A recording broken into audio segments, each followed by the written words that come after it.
Olá, amigos. Sejam todos muito bem-vindos a mais um estudo das obras de André Luiz, quando estamos estudando o livro Obreiros da Vida Eterna.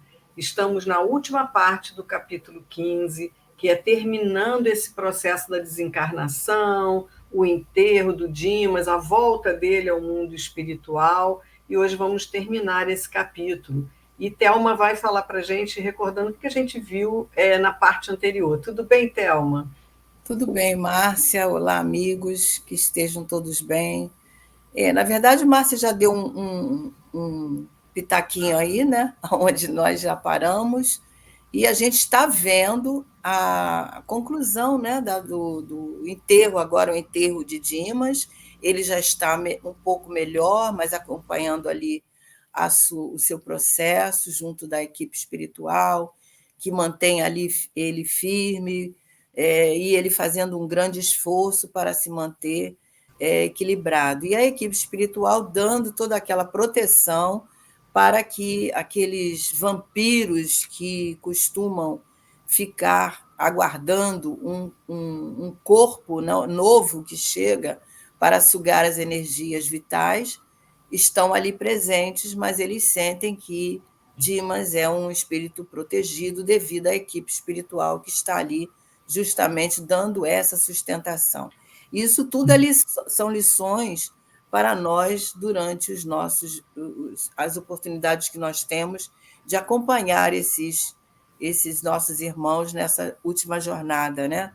Termos essa atenção, esse cuidado para não nos deixarmos envolver pelas vibrações que estão ali, embora a gente não perceba.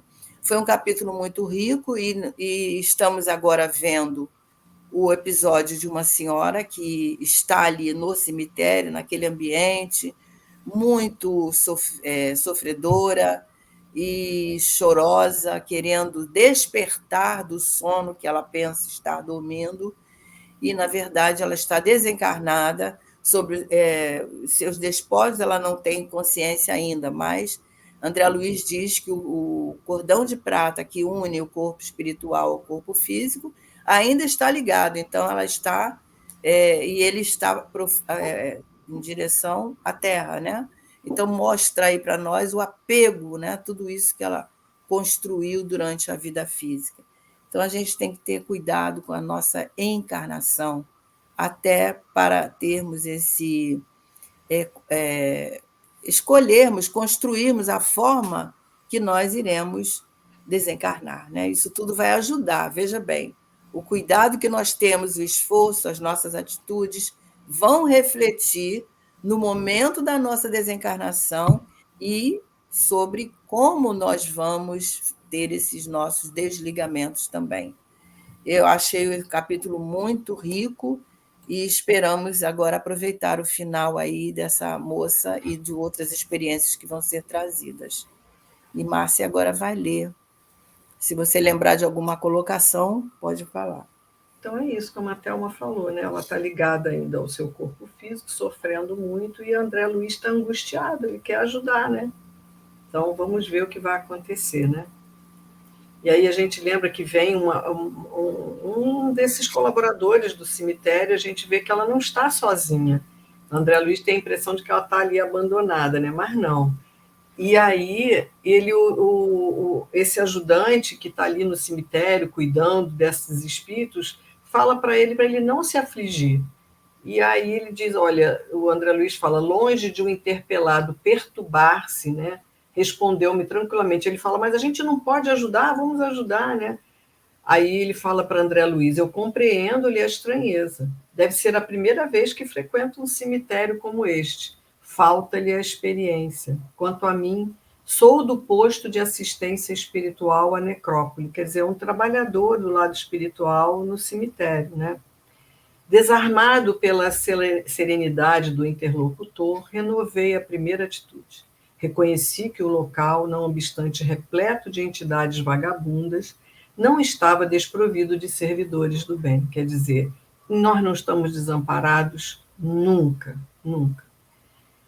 Somos 4 companheiros apenas, prosseguiu o informante, e, em verdade, não podemos atender a todas as necessidades aparentes do serviço.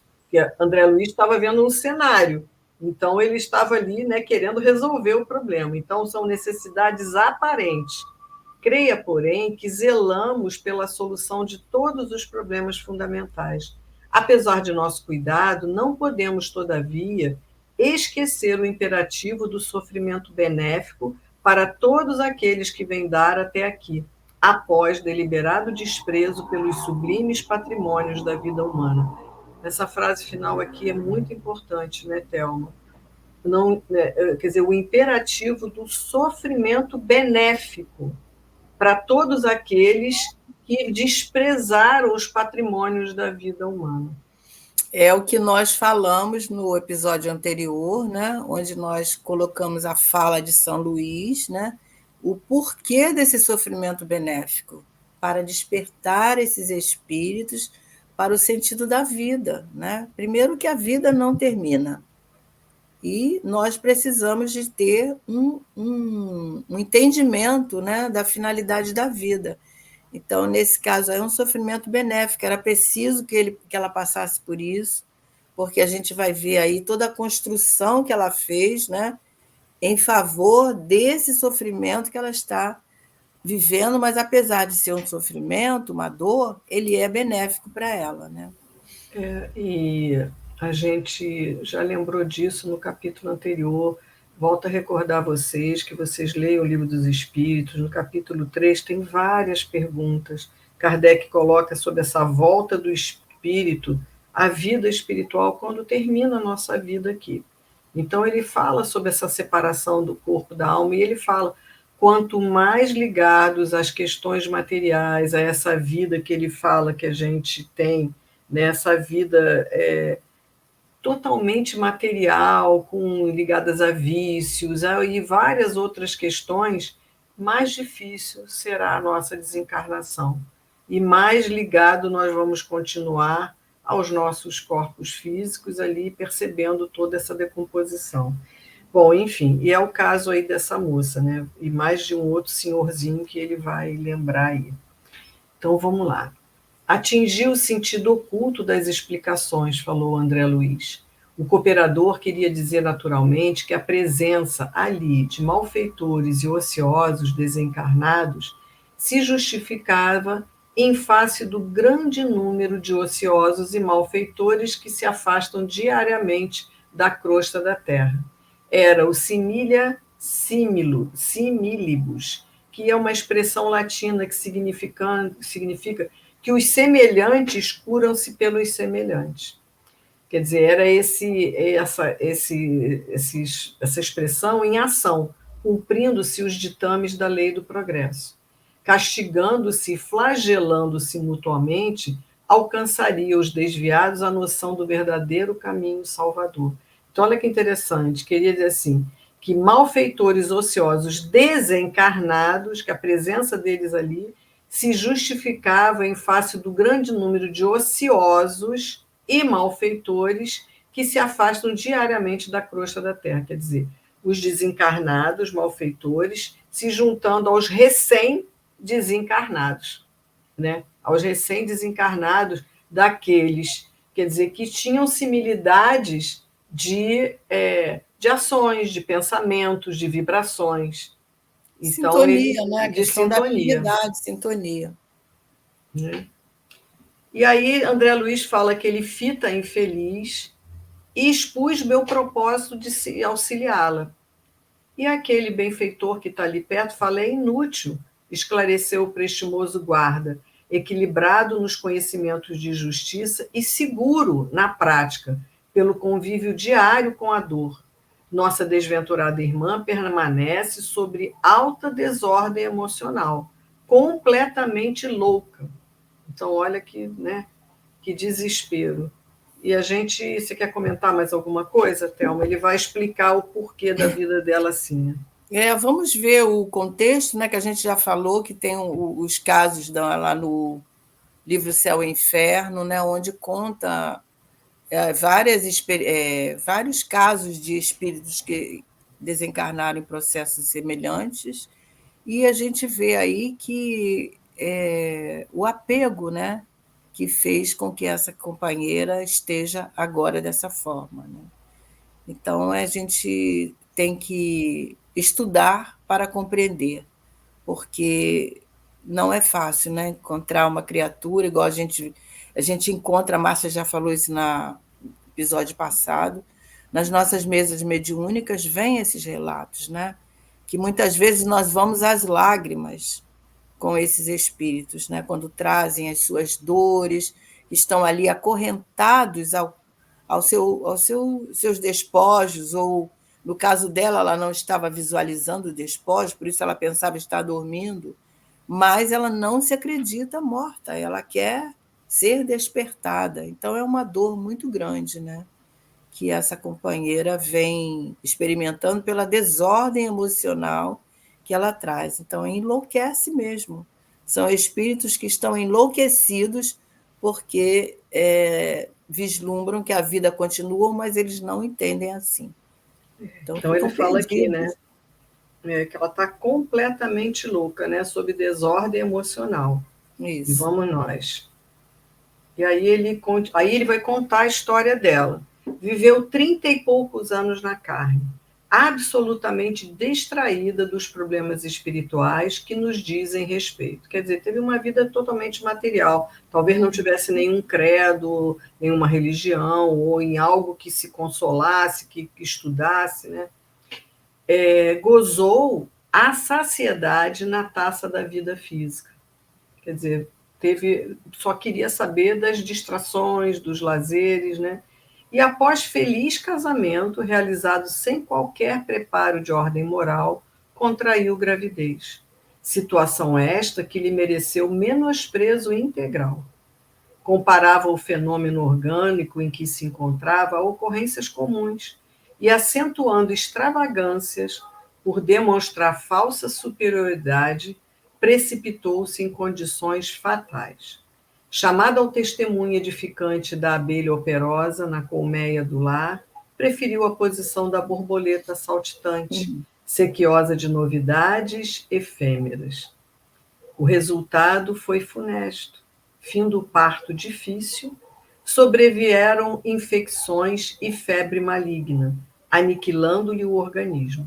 Soubemos que nos últimos instantes os vagidos do filhinho tenro, quer dizer, o choro do filhinho tenro, despertaram-lhe os instintos de mãe, e a infortunada combateu ferozmente com a morte, mas foi tarde.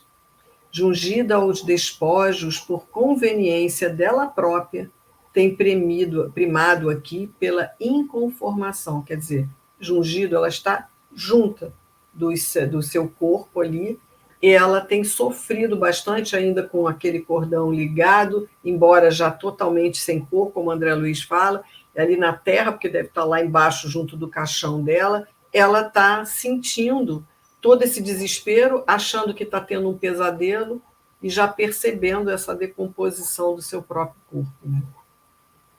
É muito comovente, né, essa experiência, e a gente vê aí, né, que a pessoa dedicou toda a sua existência aos gozos materiais. Então, não é que a gente queira viver uma vida de santidade, mas nós precisamos ter, no mínimo, uma espiritualidade. A religião, por nomes, por classificações, não é tão importante, porque às vezes a gente é praticante de uma religião, no entanto, não se modifica moralmente. Mas é preciso que nós tenhamos essa espiritualidade, termos consciência que a nossa vida foi nos dada para progresso, saber que nós não podemos, porque por sermos seres espirituais, não devemos viver só para a matéria. Então, se nós vivemos para a matéria, vamos desencarnar e vamos ficar agarrados à matéria. E isso vai trazer uma desencarnação muito dolorosa, né? De muito tempo, não sabemos quanto, né? Vai ocorrer esse despertar. Às vezes a gente frequenta uma religião, nos dizemos religiosos, espíritas, católicos, protestantes, durante toda a nossa existência, e não estamos livres de desencarnar nesse processo, né? E nem a gravidez fez com que ela mudasse. Nem a gravidez, porque a gente vê vida aqui, ó, dela. né? Após feliz casamento, realizado sem qualquer preparo de ordem moral. Quer dizer, quantas pessoas têm uniões aí de forma irresponsável, onde ficam grávidos, aquela criança vem ao mundo, às vezes, coitadinha, tem uma vida difícil junto daquele casal desequilibrado ou daquela mãe desequilibrada. É claro que é uma prova para o espírito, mas um comprometimento grave para a mãe, né? Então, nesse caso aí, ela construiu toda essa. E quando ela quis retornar, que ela escuta os sons do choro do filho, que quer retornar pelo instinto maternal, era tarde demais. Ela já tinha passado desse mundo para o outro. Então, a gente tem que prestar muita atenção no que a gente está fazendo da nossa encarnação. Né? Exatamente. Bom, e aí ele continua, né? Vários amigos visitadores, em custosa tarefa de benefício aos recém-desencarnados, têm vindo à necrópole tentando libertá-la. Mas a pobrezinha, porém, após atravessar existências, quer dizer, mais de uma, de sólido materialismo, então não era só nessa encarnação, já de outra, Pois não é. sabe assumir a menor atitude favorável ao estado receptivo do auxílio superior. Quer dizer, ela não se abre ao auxílio do alto. Exige que o cadáver se reavive e supõe-se em atroz pesadelo, quando nada mais faz senão agravar a desesperação.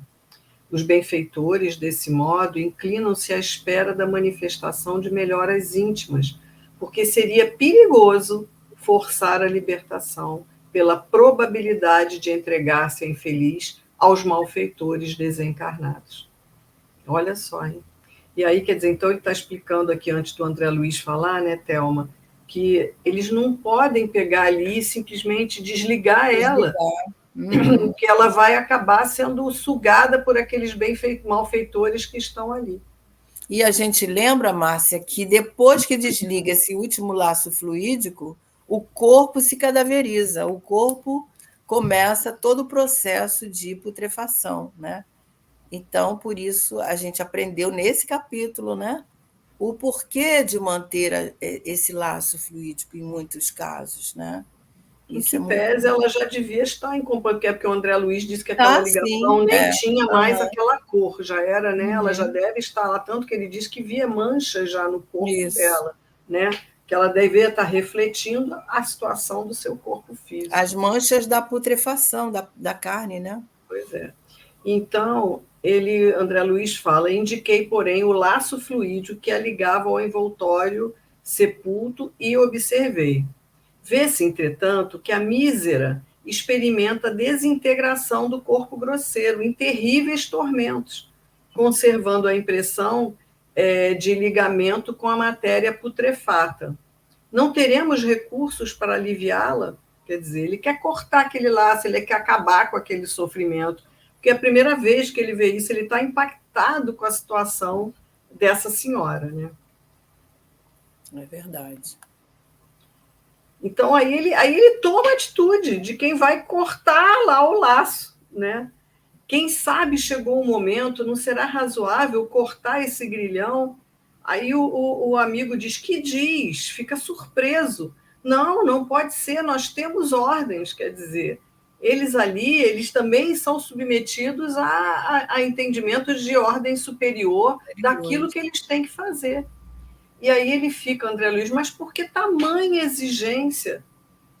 E ele explica para ele, olha, se desatássemos a algema benéfica, ela regressaria em tempestiva residência abandonada, como possessa de revolta, a destruir o que encontrasse.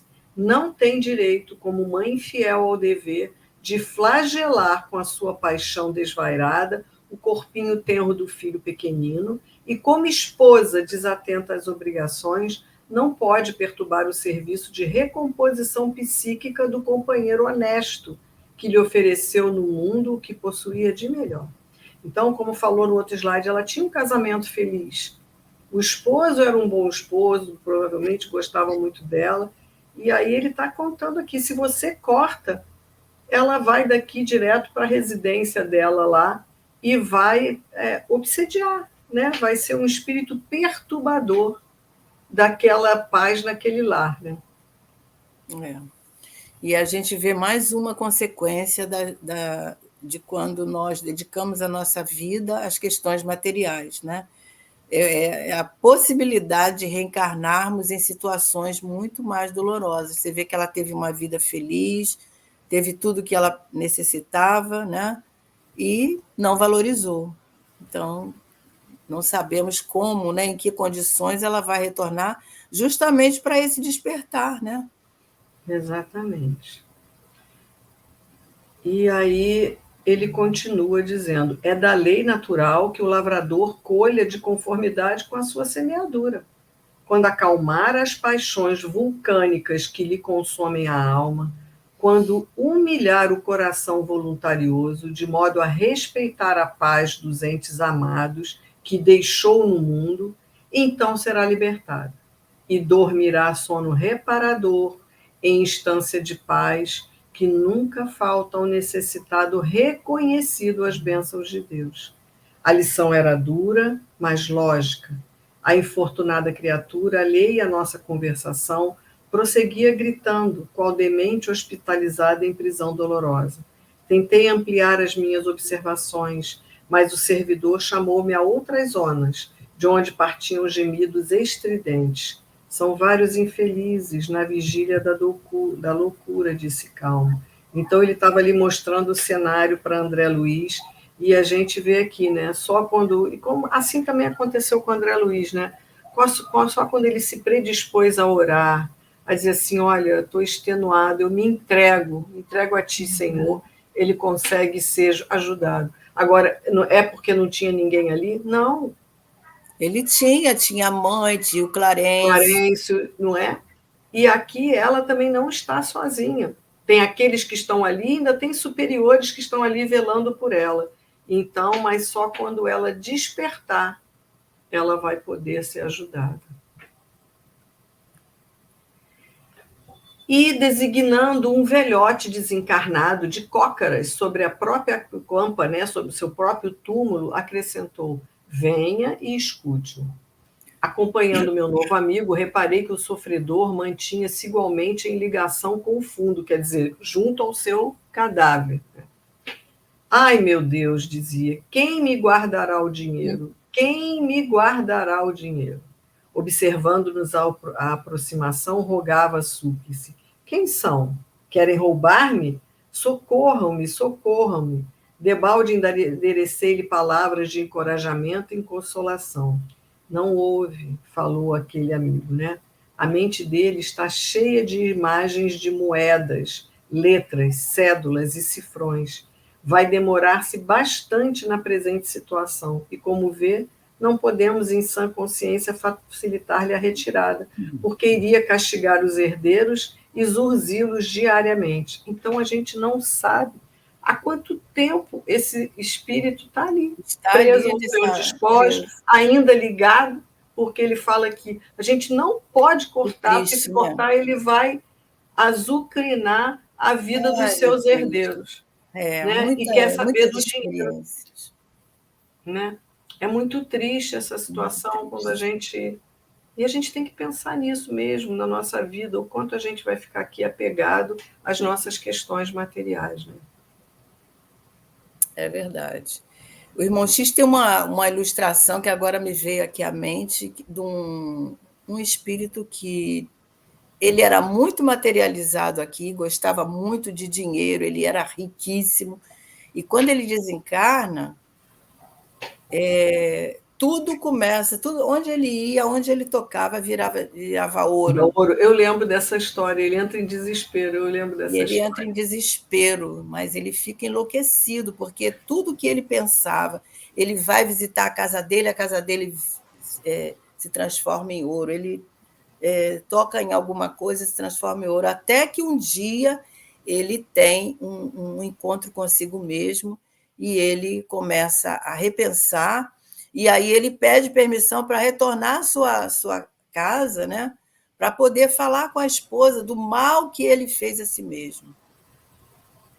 Então, é muito sério, né, essa coisa do desapego. A gente pensa que é piegas, mas não é. É uma coisa real, uma coisa que, quando a gente trabalha esse desapego, essa questão de nos imaginarmos como toda noite a gente passa para o lado de lá, mas a gente retorna, né? Mas até que um dia a gente vai e não vai voltar, né? Mas a gente treinar mesmo, a gente tem que se educar para a morte mesmo, é a questão moral, de saber, né, que nós, tudo isso aqui é administração, nós não somos donos de nada, né? Em que É o pese, Thelma, computador, é o é, computador, o armário, é as joias, não pode, né? e em que pese a gente não está aqui em nenhum momento dizendo que a gente não tem que ter uma vida Ah, lógico. confortável, que nós podemos ser favorecidos de recursos. O problema não é esse, não é o ter, é o problema ser apegado, né, a essas questões materiais. E É a você gente vê, saber usufruir bem, saber que podemos ajudar mais pessoas quanto mais recursos nós tivermos, mas na hora que chegar nosso momento, isso vai ficar para quem de direito, a herdeiros, a seja quem for, ou a quem nós direcionarmos os nossos bens. Não é essa a questão. A questão é o apego e as nossas atitudes aqui nessa vida enquanto encarnados. Bom, André Luiz fala, por que não pudesse dissimular o espanto que me tomara o coração, o servidor otimista acentuou. Não há motivo para tamanho assombro. Estamos diante de infelizes, aos quais não falecem proteção e esperança, porquanto outros existem tão acentuadamente furiosos e perversos que, do fundo escuro do sepulcro, se precipitam nos tenebrosos despinhadeiros das esferas subcrostais, tal estado deplorável de suas consciências atraídas para as trevas pesadas. Então, aqui é tão sério isso, gente. Sem fugir ao padrão de tranquilidade do colaborador cônscio do serviço a realizar, acrescentou. Segundo concluímos, se há alegria para todos os gostos, há também sofrimento para todas as necessidades. Nesse instante, Jerônimo chamou-me a postos, agradeci ao admirável informante, profundamente emocionado pelo que vira, e despedi-me incontinente. Esvaziara-se de companheiros encarnados à necrópole e o próprio coveiro dirigia-se à saída, né? Então estava acabando o enterro do Dimas. Olha, essa frase, Thelma, me chamou muito a atenção no estudo, quando ele diz aqui, né, que segundo concluímos, se há alegria para todos os gostos, há também sofrimento para todas as necessidades, porque infelizmente nós, através do sofrimento, é que nós aprendemos, infelizmente, né? Infelizmente. E esse parágrafo aqui, Thelma, que ele fala de companheiros que tal o estado deplorável das suas consciências, que eles vão àquelas camadas subcorostrais, quer dizer, aquelas camadas mais profundas e mais tenebrosas da Terra, subcrostais, né? E a gente tem André Luiz tem vários livros que fala, e aquele livro As Sete Esferas Espirituais da Terra, o autor, que agora é Mário Frigieri, ele vai explicando essas camadas. E tem essa camada bem pesada Das trevas, né? Das trevas. Então, ele aqui está falando disso, que esses companheiros descem a essas camadas, muito abaixo da nossa terra mesmo. Né? Porque estão tão arraigados às questões materiais que eles mesmos se submetem a esses precipícios, né, espirituais, como se mergulhassem, né, no fundo nos lugares mais profundos inferiores, né? E aí é aí que entra a questão das hordas, né, que são organizadas pelos espíritos trevosos, como os assaltantes, os assassinos, né, que existem nessas zonas, arrebanhando aqueles que sintonizam com o mal, né, e que estão ali pedernidos nessa busca, nessa sofreguidão pela vingança, pela subjugação do outro. A gente vê isso tudo lá no livro Libertação, né? Onde Gregório é um dos chefes dessas organizações. E aí a gente vê, né, esses comandos que nós temos aqui na nossa realidade física existem em condições muito piores no mundo espiritual, nas profundezas das trevas, né? Porque as trevas existem. Mas ele falou exatamente também aqui, que não tem ninguém que, mesmo nas profundezas Mesmo das lá, né? trevas, mesmo lá, tem aqueles que estão dispostos a nos ajudar, só precisamos estender a mão, né? E estar de coração pronto. E nós vimos isso nos capítulos do fogo purificador, quando passou, né?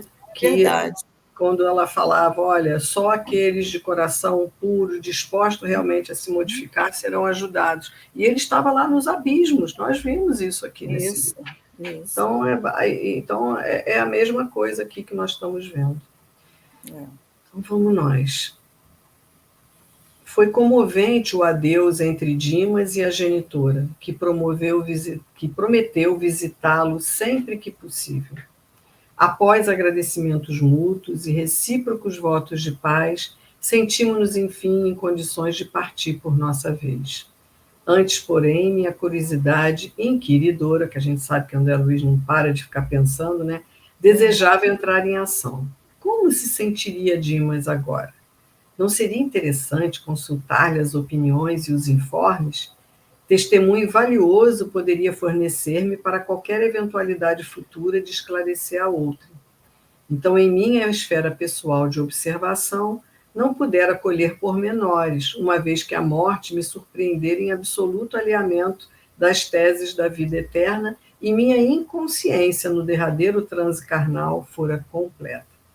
Então, o nosso dirigente percebeu-me o propósito e falou bem-humorado. Pode perguntar a Dimas o que você deseja saber. Então, o André Luiz está ali, né? Que ele quer saber como é que foram as coisas, porque ele fala que quando ele desencarnou, ele não conseguiu ver nada, porque a morte o surpreendeu, ele não tinha a menor noção dessas teses, desses conhecimentos, e ficou totalmente inconsciente lá no momento final dele, ele ficou inconsciente. Então, até ele tomar conta de si e saber a situação dele, então ele não sabe como é que foi esse momento, esse despertar dele. Aí ele quer perguntar ao Dimas, e aí, como é que foi?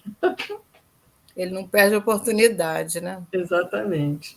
Manifestei-lhe reconhecimento, enquanto recém-liberto aquecia bondoso aos meus desejos. Sente ainda os fenômenos da dor física? Ele começa perguntando. Aí o Dimas responde para ele: guardo integral impressão do corpo que acabei de deixar. Respondeu ele delicadamente. Mas noto, porém, que ao desejar permanecer ao lado dos meus e continuar onde sempre estive durante muitos anos, volto a experimentar os padecimentos que sofri.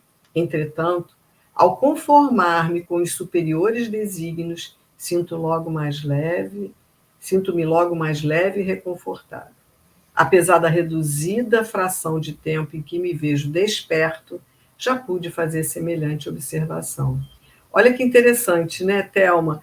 Toda vez que ele... E André Luiz passou por isso, e olha que ele já estava há bastante tempo já desperto no mundo espiritual. Quando ele volta para ver seus entes queridos, ele fica totalmente perturbado de novo. E aqui ele diz, toda hora que ele volta para ver o sofrimento dos seus... Mas nesse caso aqui, ele está pensando, ele só isso, pensa, né? E já sofre, imagina ir até lá. Exatamente. Então, ele já tem a noção de que, se eu me desapegar um pouco daquilo ali e viver esse outro lado como a mãe dele... Vou ser mais feliz. Eu vou ser mais feliz. Aí o André Luiz continua as perguntas. E os 5 sentidos? Aí ele diz, tem-os em função perfeita. E você sente fome? Aí ele diz que ele chega a notar o estômago vazio e ficaria satisfeito se recebesse algo de comer. Mas esse desejo não é incômodo ou torturante. E você tem sede? Ele sim, embora também não sofra por isso. Então ele ia continuar o curioso inquérito, mas Jerônimo, sorridente, desarmou minha pesquisa, asseverando: Você pode intensificar o relatório das impressões quanto deseje, interessado em colaborar na criação da técnica descritiva da morte, certo, porém, de que não se verificam duas desencarnações rigorosamente iguais. O plano impressivo depende da posição espiritual de cada um. Sorrimos todos, antes meus impulsos juvenis de saber, e amparando Dimas carinhosamente, efetuamos satisfeito a viagem de volta. Então, quer dizer, Jerônimo falou assim, você pode perguntar o que você quiser ao Dimas, mas não tem duas desencarnações iguais. E aí a gente vai ver, como Thelma lembrou, o céu e o inferno, com alguns depoimentos, né? e que a gente vê que nenhuma desencarnação é igual à outra. Né? E assim nós chegamos ao final do capítulo 15. Estamos quase terminando o nosso livro. Nosso livro tem 20 capítulos. Então, semana que vem, vamos iniciar o capítulo 16. Que vocês possam continuar conosco. Se estão gostando, não deixam de deixar seu like aí em nossos canais, para que possa nos ajudar a continuar nesses estudos. Então, até semana que vem, que Jesus nos abençoe e até lá, né, Thelma? Isso, e deixando aqui um beijinho especial para todos aqueles que deixam os comentários aí para nós, que dizem que estão aproveitando, que gostam muito das nossas explicações. Então, nós agradecemos, né, a esses companheiros e continue a estar conosco. E um beijo para todos vocês. E até a próxima, se Deus quiser. Até lá.